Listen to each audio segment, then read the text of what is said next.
In the far frigid north, the ocean meets jagged maritime glaciers.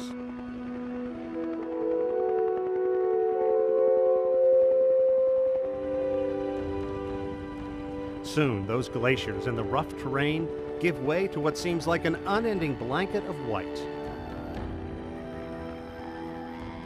The Greenland ice sheet. Beautiful and serene. But here, along an imaginary line called the Arctic Circle, there is a very real problem.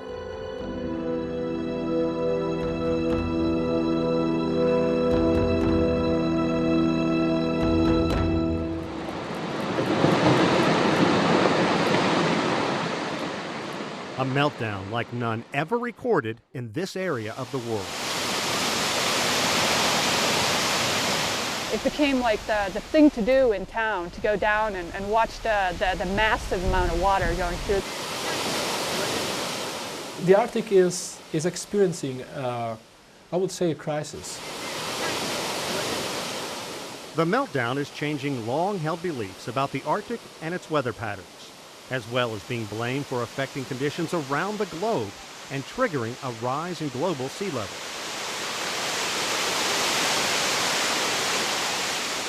We have determined that this is occurring. Now we have to kind of figure out why this is occurring, and that's the difficult part. This water runoff from Greenland's melting glaciers and ice sheet is blamed for a frightfully large percentage of sea level rise, as much as 40%. Air Greenland's trademark red helicopters spent a hectic summer taking researchers back and forth to no man's land, the heart of the ice cap. I've noticed an increase in scientists coming up here talking about it. So that's how I know the ice is melting. The dramatic change has focused international attention on Greenland like never before. From all these collective studies of the whole Arctic region, you can see that it's warming much faster than the rest of the planet. And what does this warming and subsequent meltdown mean? To begin with, Greenland is pretty much a mystery to the outside world. Its landscape, its environment, its people. Well, we don't have polar bears walking around in the city. We don't eat seal blubber every day. It's a westernized society, but there's a huge amount of culture that follows along. Greenland is coping with a generation gap. A large part of the population is steeped in traditional ways. Its youth, meanwhile, hoping for a future more connected to the rest of the world. And the younger generation is like youngsters anywhere else. They go on internet, they listen to YouTube, and they want something else. They want to be part of a westernized society. They want the same goods. For nearly 5,000 years, people of the Arctic, Inuits, have called Greenland home, creating a society in a harsh environment.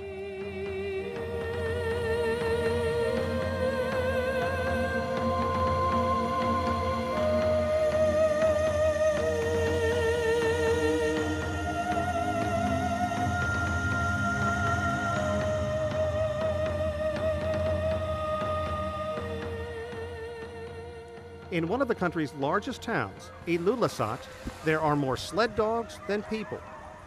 It's hot. Hard. Native Greenlanders are hunters. In the capital of Nuuk, you can find reindeer meat drying on the balcony of a crowded apartment complex. With halibut making up 60% of the money that comes in from export, they are also fishermen. Some are skilled in art that goes back centuries. European influence began creeping in during the early 1800s, when Greenland was colonized by Denmark. Chances are you have no idea how many people live here. Just 57,000, making the largest island on Earth the world's least densely populated country. We don't have any roads, we don't have any trains. It's air transport, it's sea transport. Getting from one spot to the other isn't easy or cheap.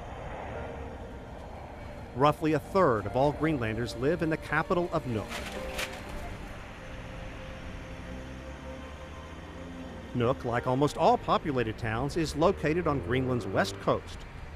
There are colorful homes, squeezed into almost every available inch of livable real estate. The scenery speaks for itself.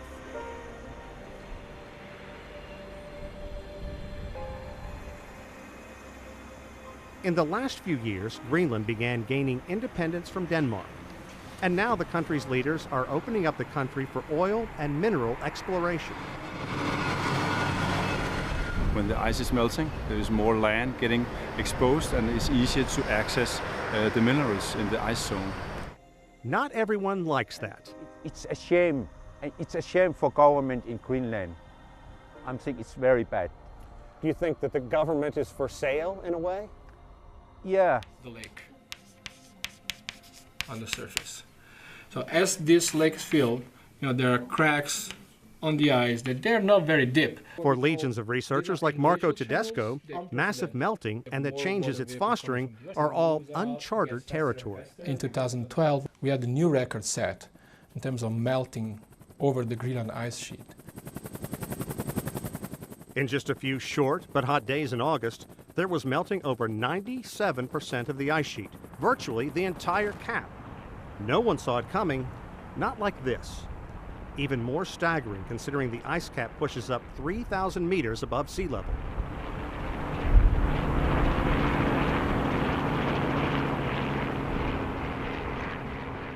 Tedesco is a professor of Earth and Atmospheric Sciences at the City College of New York. Think about it. The city in which he teaches has more people at any given moment milling around Times Square than in all of Greenland.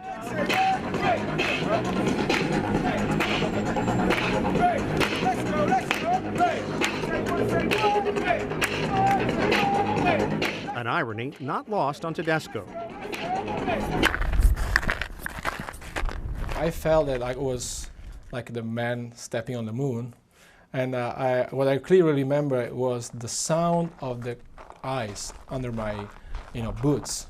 And the fact that, can I step here, can I step there? I was almost afraid of breaking it. But that was a very strong feeling and something that probably we remember for the rest of my life.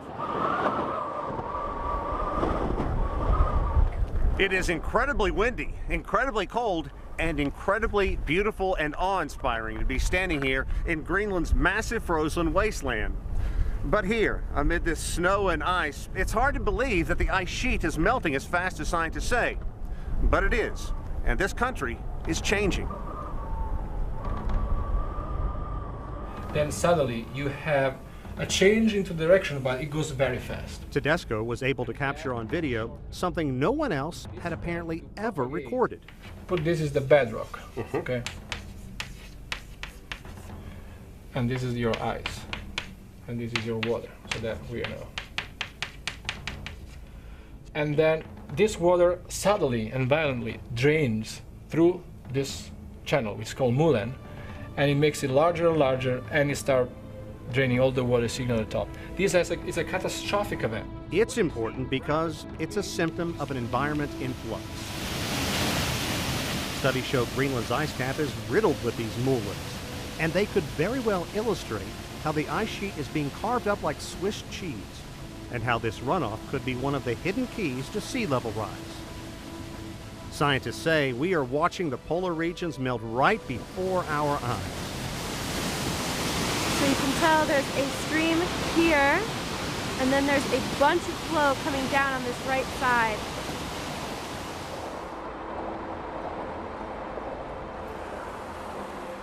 Many blame 100 years of pumping carbon dioxide from vehicles and factories into the atmosphere, fueling the greenhouse effect. How frustrating is it for you to hear people say, we don't know that this has been affected by man. This could be cyclical. It's so frustrating. I don't feel frustrated. I would waste my energy if I would be frustrated. It is something that we are responsible for, yes, we as humans. Is it something that we can do something about it? Yes. Is it something that we should do something, and are we doing? I'm not convinced.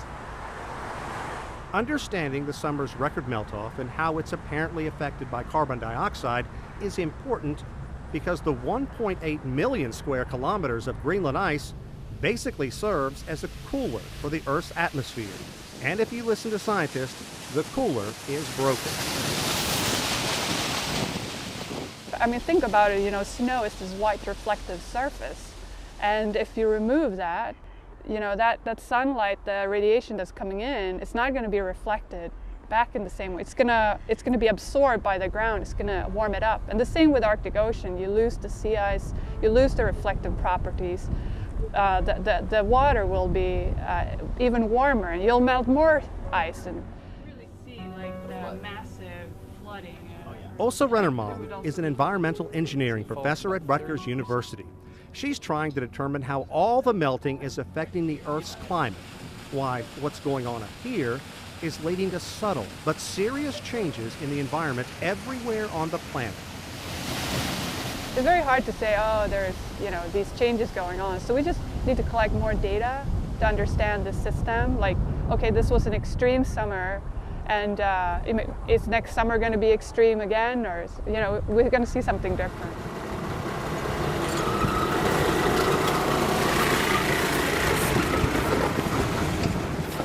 We have 56,000 people here in Finland. Maybe in the next 20 years, that will be more than 1 million people here in Finland. In contrast, native Greenlander Adam Liebert has watched his country and its landscape change bit by bit every day for years. He's a guide who drives tourists from the town of Kangerlussuaq to nearby Russell Glacier. Liebert likes to boast that at 25 kilometers in length, this is one of the longest roads in all of Greenland. The road is long, but no one says it's smooth. There is perfect life. It's very close to the nature. One of the most silent places on Earth, and the air is not polluted. Liebert believes his perfect life, his perfect world, is out of balance right now. He says this past summer alone, he watched Russell Glacier lose at least 30% of its mass.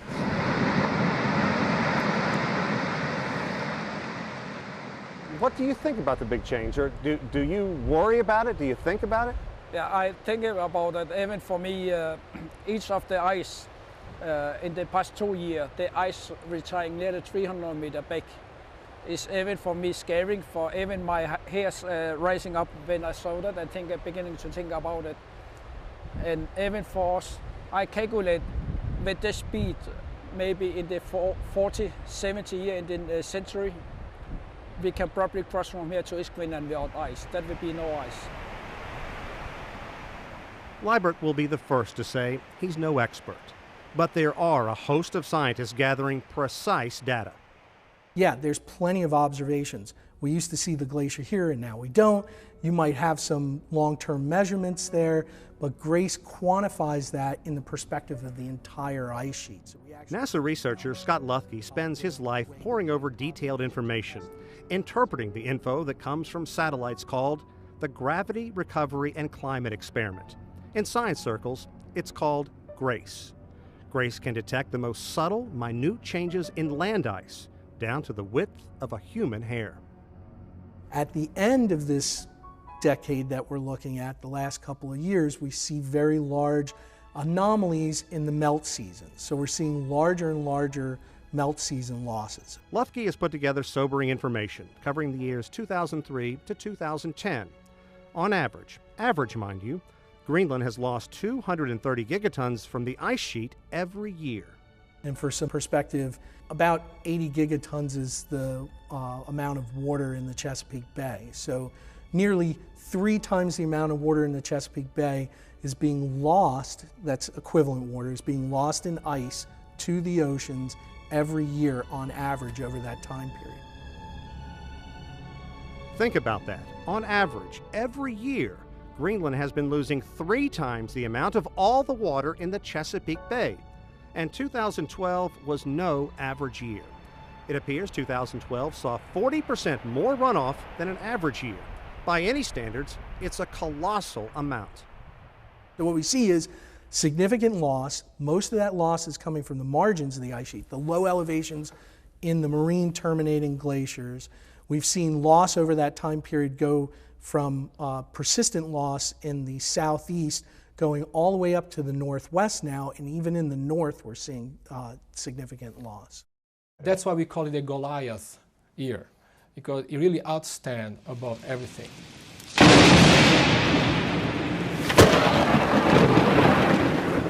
Global warming, I say climate change instead.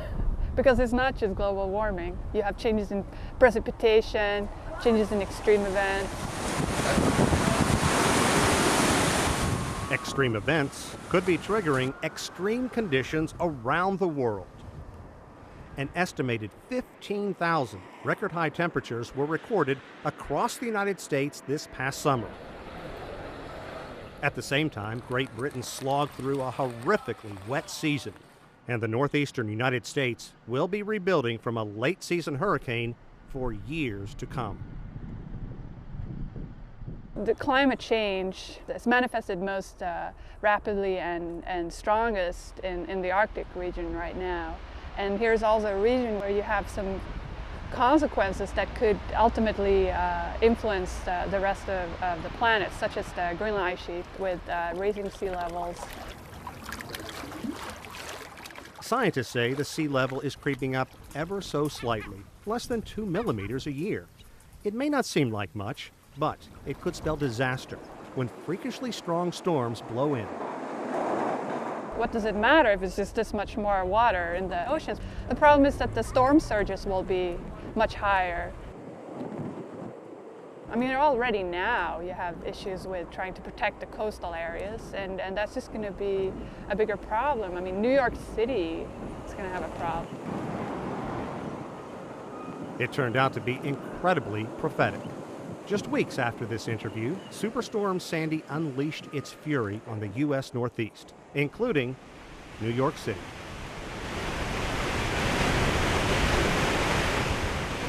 And why is what's happening in Greenland important?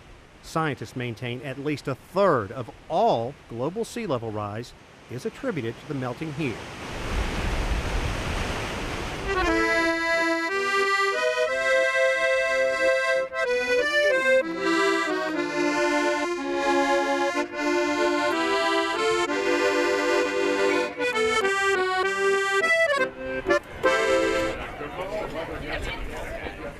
For centuries, people in Denmark have had a special relationship with Greenland, colonizing Greenland in the early 1800s.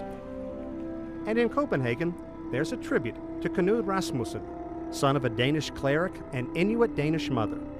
Rasmussen explored much of the country with sled dogs in the early 1900s, long before sophisticated satellites would map the rugged environment. And Copenhagen always ranks high on cities with the best quality of life. And it's one of the most environmentally friendly cities in the world. Roughly 2 million citizens in the metro area with a wealth of restaurants, entertainment, and Tivoli, a world-famous amusement park. Many here fear a bumpy, unsettling future. Studies show the sea level could rise as much as a meter by the year 2100, having a punishing effect on waterfront cities, and much of that fueled by Greenland. No, I don't think it is 100 years from now. I think it's happening much faster than anyone predicted.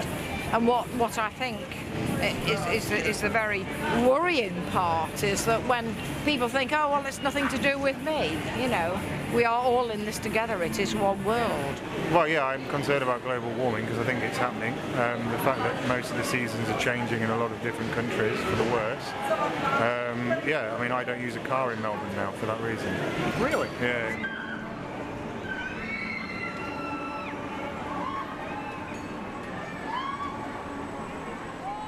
What will happen to Greenland's ice sheet in the coming decades, and how will it affect the rise in sea level? It's a global question, but one that is especially important in cities like Copenhagen, virtually surrounded by water. In talking with scientists and researchers, one thing is crystal clear. If we're going to understand the future, we must first determine how climate change has affected our past. Greenland is a wonderful place because it holds a record of everything that happened on the planet since 3.8 billion years ago, almost 4 billion years. Minnick Rosing is a geologist at the University of Copenhagen and works at the Natural History Museum of Denmark. A native Greenlander, he's able to cull secrets from the earth. This long, thin, black rock comes from an area in Greenland called Isua. Billions of years ago, it was just mud on the ocean floor. This is a sediment, which means that at one point in time it was mud and sand that was deposited at the bottom of the ocean. This was actually the ocean floor 3.8 billion years ago. But what's special about this rock is that it contains the oldest traces of life we have on the planet. So it tells us that life has been with us, has been basically living in the oceans for more than 3.7 billion years. Some of Rosing's colleagues focus on ice, not rock. They have ice core samples that show how the Earth's climate has changed over tens of thousands of years, and they have unearthed an unnerving trend. What they have recorded is that there have been 5 melting events till now at this site on the ice cap. And of those 5, the 4 of them have been in the past 10 years. So it's clearly there's something very unusual happening. It's not just scientists trekking to Greenland. Let me take one more. Tourism is becoming more and more popular here.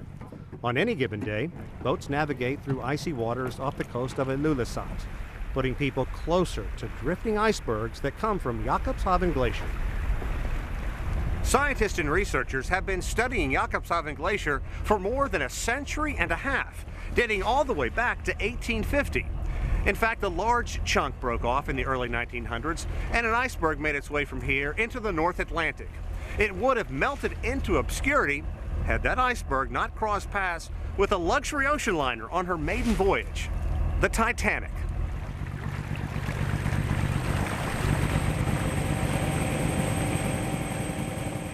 What you realize is how rapidly Jakobshavn is retreating.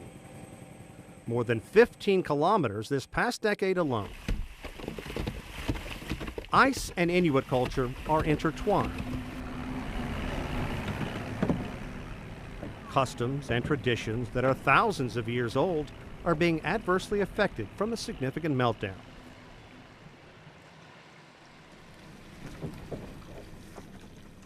So Greenlanders like John Eliasson find they have more time to spend fishing for halibut on long lines. Since sea ice is melting, the fishing season is extended, but there is less time for hunters to take sled dogs out on the ice looking for seal. Today, Eliasson is happy. His fishing line is in the water, and his family will have seal meat after a quick stop on a rocky beach. The meat from the seal will feed your family? Yeah. We eat. You eat. And the skin you'll sell to the local shops? But sometimes to dog. Sometimes for the dogs? Yeah. Nothing is wasted. Good, huh? Mm. Good? Good. I will try. Yeah, I'll try. Small piece. Small. Not big. You knew the word big. Yeah. This is liver? Yeah. Just...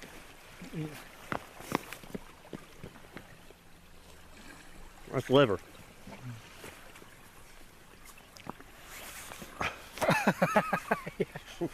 That takes getting used to.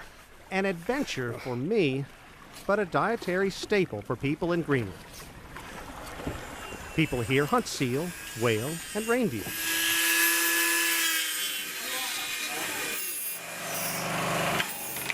And many bones and antlers wind up among a group of craftsmen in Ilulissat who will make money off tourists.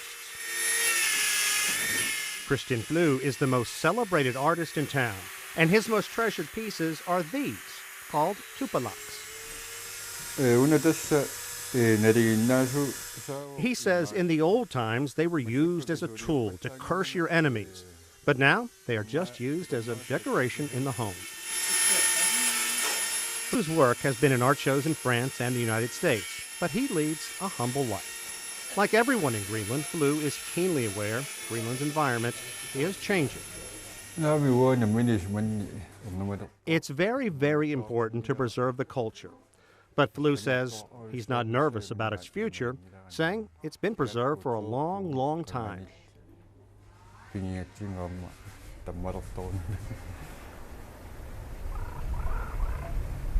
town of Kangerlussuaq is divided by Watson River. Right now, it's tame.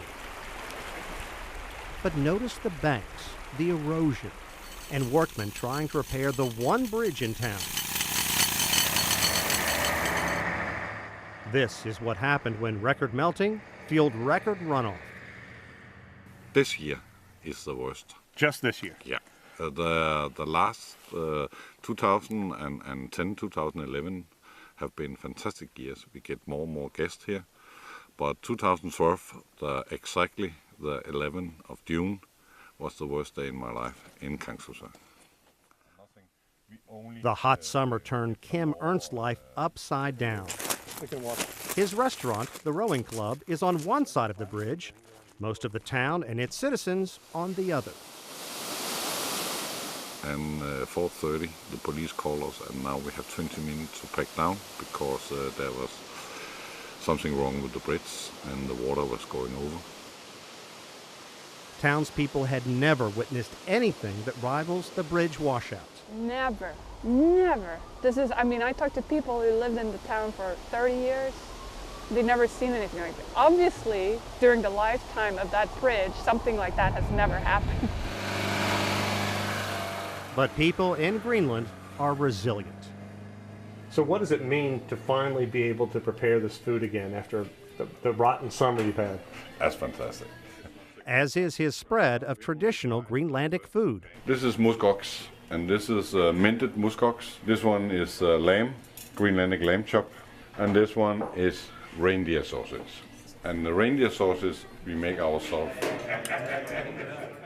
The first day he was able to reopen since the bridge washed away was memorable. Especially for the Russian helicopter pilots and flight staff who reserved the restaurant on this night.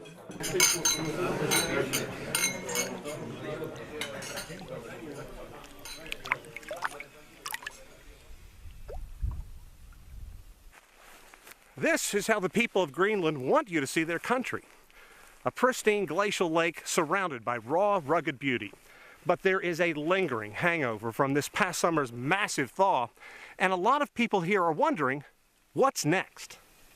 And I'm afraid for, with Greenland shall exist like Greenland are today, be a beautiful place with fresh air and no pollution, I don't think so. Do you want to see pipelines and machinery all over these mountains? No, then I go from here. Then I'm finished. Because my guests don't want to see that. My guests want to come and see what they see today. And what they see in the wintertime, a frozen lake we can go out and ski on or sit down on the northern light in the evening.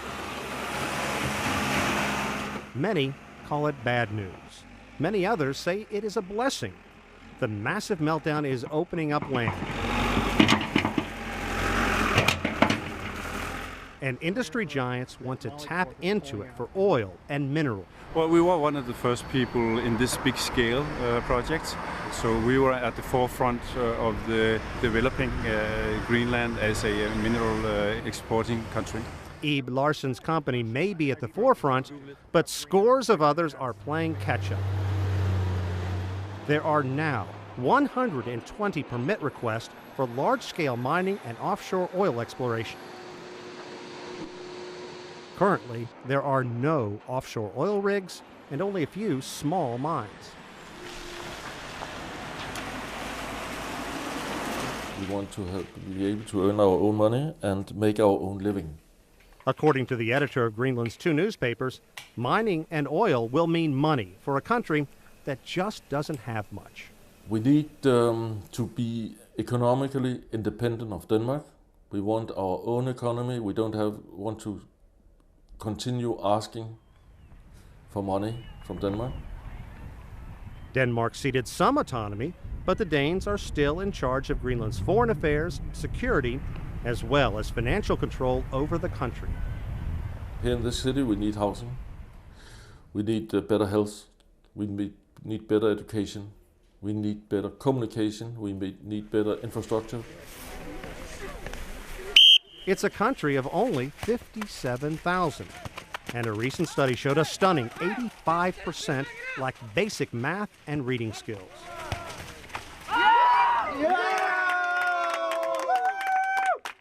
Realistically, how can a government this small negotiate with companies that big? Aren't you worried that this country is going to be taken advantage of and just be overwhelmed? Yes, we are very worried, and we as a newspaper is too small to investigate this company coming in.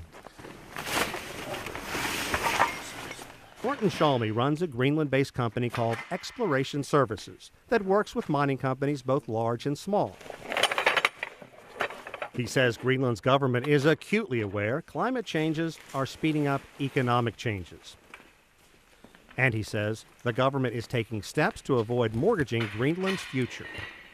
If you want to come here and extract everything and then run away with the gold in your pocket, forget it. You'll never be accepted and you'll be caught in, in various legal affairs. I imagine the fishing here is amazing.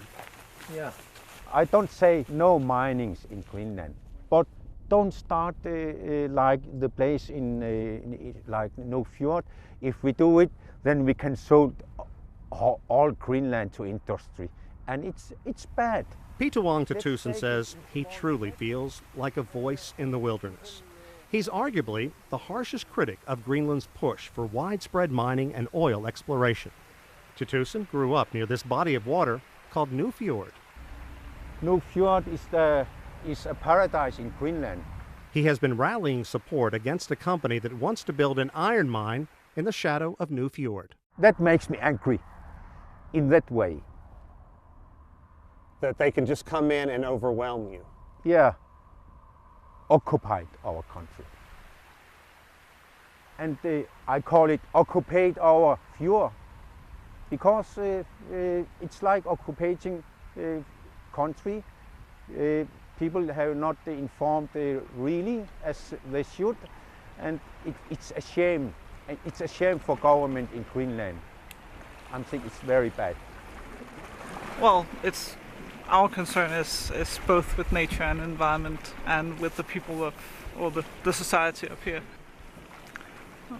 They are building capacity as they go along, but it's fairly new and it's just overwhelming. You have so many projects right now. It's the number of licenses that are currently being worked on is amazing, and you have all these town hall meetings, all these where you try to engage people in debates about it, but it's difficult to understand these projects. It's the material is like you have a 500-page environmental impact assessment. It's just hard work to understand these projects and very hard to see is this good for the Greenland society as a whole, or should you be concerned? Mette Frost is the Greenland project manager for the World Wildlife Fund.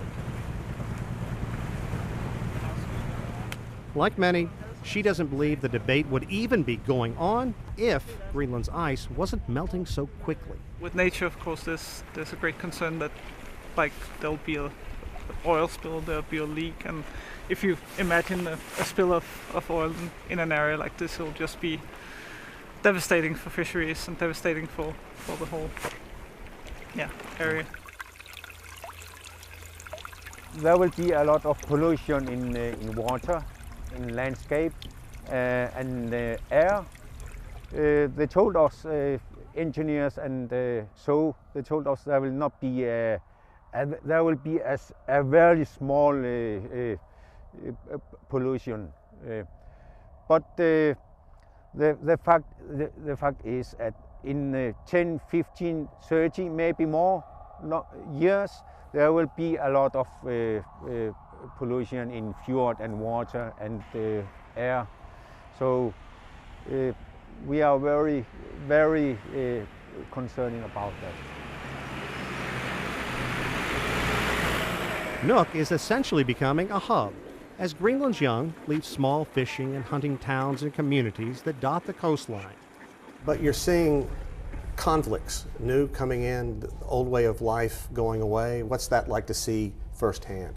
Yeah, there's a trend of people moving from the smaller settlements into Nuuk, as you see in many other places around. Thomas Joel Peterson works at Nuuk's Climate Research Center. The smaller communities are being depopulated and people moving to the bigger cities because there's better opportunity for jobs and education and all these things, and people are getting more aware of this. But now there's only one city that's growing, that's Nuuk.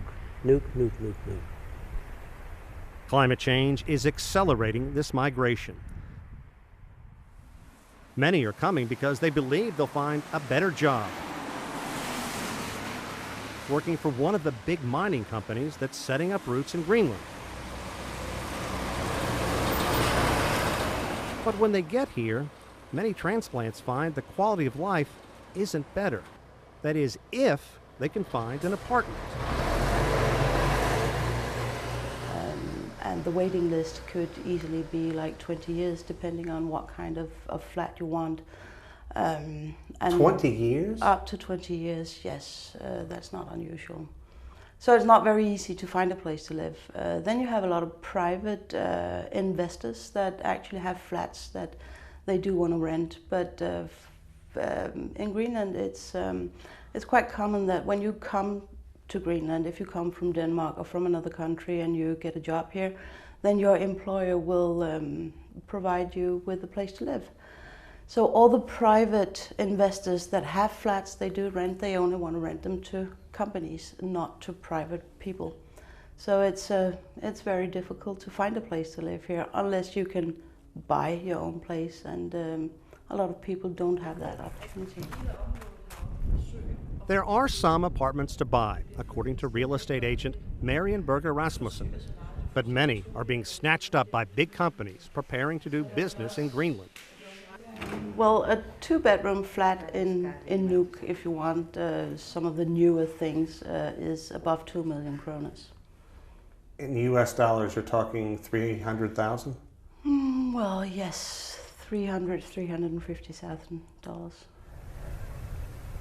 To put that in perspective, the same two-bedroom house or apartment in any other town in Greenland would probably only cost 10 to 15,000 US dollars. So along with melting ice, the cultural landscape is changing dramatically, and maybe for good.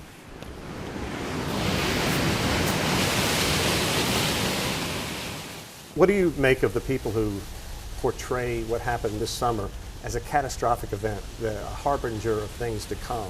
Are they making too much out of it too soon, or is there realistic concern that man has affected the climate to the point where we need to make some dramatic changes? I think that for sure that we have affected the climate. Whether it's catastrophic or not, I think that's too early to say. Taking the minimum sea ice extent in the Arctic Ocean, for instance, that this is probably not the lowest we will see. Like, this will probably in the future become even smaller extent of the sea ice. So I don't think that we have seen the most extreme of what we experience, and as we were talking about as well, that the climate seems to be more in a flux state right now. It's not so stable. We see more of these extreme events, the coldest month on record, the warmest month on record, the strongest storms, the numerous storms. These things are just indications that the climate is in a state of flux. It's changing. All the more reason the world and its scientists need to understand Greenland and what's happening here. If we're going to make policy, we better have damn good numbers, and we better be able to project those and forecast those at some degree of accuracy and confidence, and that degree of confidence should have a number. It should be quantified, so the country can do, and society can do better policy making. A massive ice sheet that will spell disaster if melting continues unabated. If all of it would melt tomorrow, it would raise global sea levels with about 7 meters. All right, that's a lot of water, and it's not going to happen overnight. It's not going to happen over the next 100 years. But even just a fraction of that amount of ice melting over the next 50 years could have consequences for for people living everywhere on the globe. On the ice cap, it's easy to feel far removed from a pending crisis.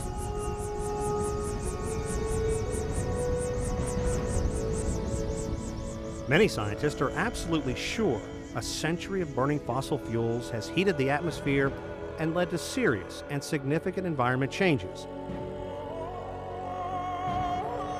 It's just easiest to notice up here.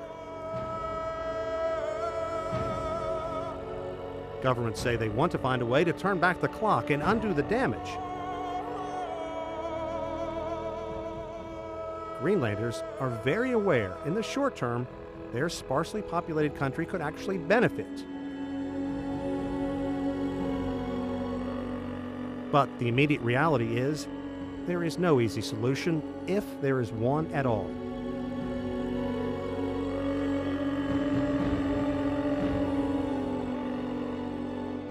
Here, it's easy to feel like the last man on Earth and know this block of ice could lead to a world of changes.